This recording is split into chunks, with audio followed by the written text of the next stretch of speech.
Welcome to DesignerDigitals Bi-Weekly Tip, February 10th, 2012. This week, sizing images and papers to fit in pockets. If you're working on a project that requires filling pockets of a fixed size, you'll need to know how to resize photos and papers so that they'll fit the pocket sizes. Begin by opening a new document the size you'd like to print by choosing File, New, or in Photoshop Elements, File, New, Blank File. This might be an 8.5 by 11 inch document, or a 5 by 7, or a 4 by 6, depending on which size you'd like to print. For print quality, always choose 300 pixels per inch and click OK.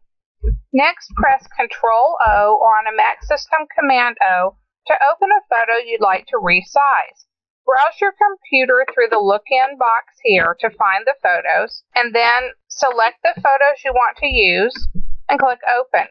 Quickly make a copy of the original by selecting File Duplicate in Photoshop Elements or Image Duplicate in Photoshop. In the Duplicate dialog box, click OK. This will help you avoid overwriting the original. Next, get the Crop tool.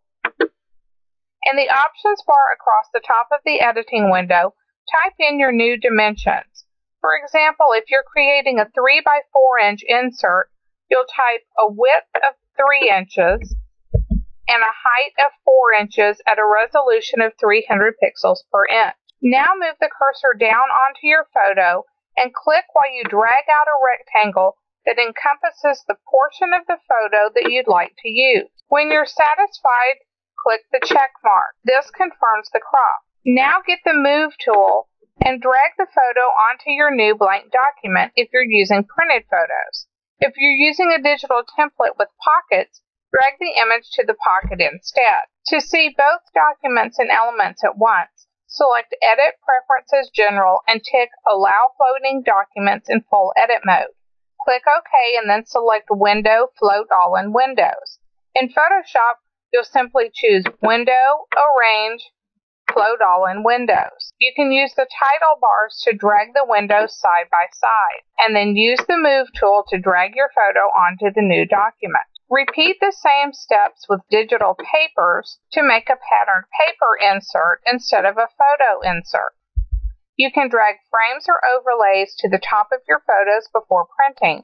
You can also decorate them with text, word art, and digital embellishments prior to sending them to your printer. You can save a few pennies by dragging several photos and paper inserts onto your document before printing. You can select an image and press Ctrl-T or on a Mac system Command-T to get a box around your image that will allow you to twist or turn your image so that you can fit more on a page. Hold the Shift key as you twist the image to turn it in increments. I like to completely fill the page before selecting File Print from the menu bar.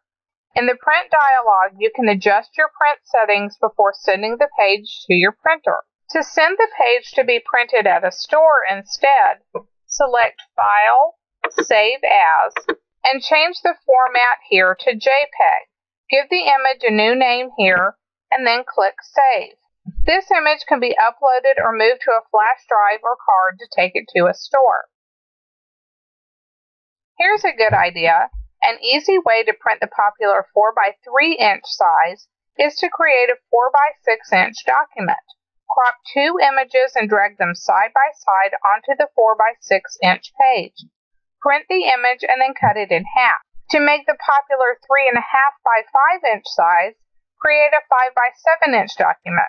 Crop 2 images and drag them side by side onto the 5 by 7 inch page. This is often more economical than printing a larger size. Thanks so much for watching, and be sure to check back in 2 weeks for another Photoshop or Elements tip.